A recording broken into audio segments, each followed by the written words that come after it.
Lords টেস্টের তৃতীয় দিনে ঋষভ পান্তের রান আউট নিয়ে বিতর্ক সামাজিক যোগাযোগ মাধ্যমে। ৭৪ রান করে রান আউটের শিকার হয়েছেন পান্ত। অনফিল্ড আম্পায়ার বাংলাদেশের শরফুদ্দৌলা ইবনে শহীদ সৈকত শুরুতে রান আউটের সিদ্ধান্ত না দিলেও তৃতীয় আম্পায়ার দিয়েছেন তা। প্রশ্ন উঠেছে, বেন স্টোকস কি ফেক ফিল্ডিং করে রান আউট করেছেন ঋষভ পান্তকে? কারণ স্টোকসের দৌড়ের ডিরেকশন ছিল একদিকে, বল থ্রো করলেন অন্যদিকে। ব্যাটসম্যানকে ধাঁধায় ফেলতে এমনটা করলেন তিনি। ভিডিওতে স্পষ্ট দেখা গেল স্ট্রাইক এন্ডে ঋষভ পান্তের ব্যাট থেকে আসা বলটি যখন বেন স্টোকস ধরলেন তখন তার ডিরেকশন ছিল স্ট্রাইক এন্ডের দিকে, যেখানে উদ্দেশ্য করে দৌড়াচ্ছিলেন কেএল রাহুল। রাহুল ভেবেছিলেন তার প্রান্তেই থ্রো করবেন স্টোকস, আর অন্যদিকে ঋষভ পান্ত ভেবেছিল বিপদ কেটেছে।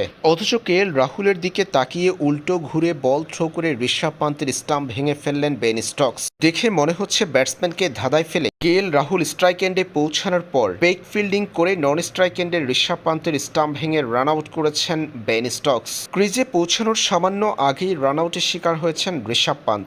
পান্তের এমন আউটের পর বিতর্ক সামাজিক যোগাযোগ মাধ্যমে। ফেক ফিল্ডিং করার মধ্য দিয়ে ব্যাটসম্যানকে দ্বিধাদ্বন্দ্বে ফেলেই কি বেন স্টোকস ঋষভ পান্তকে রান আউট করেছেন?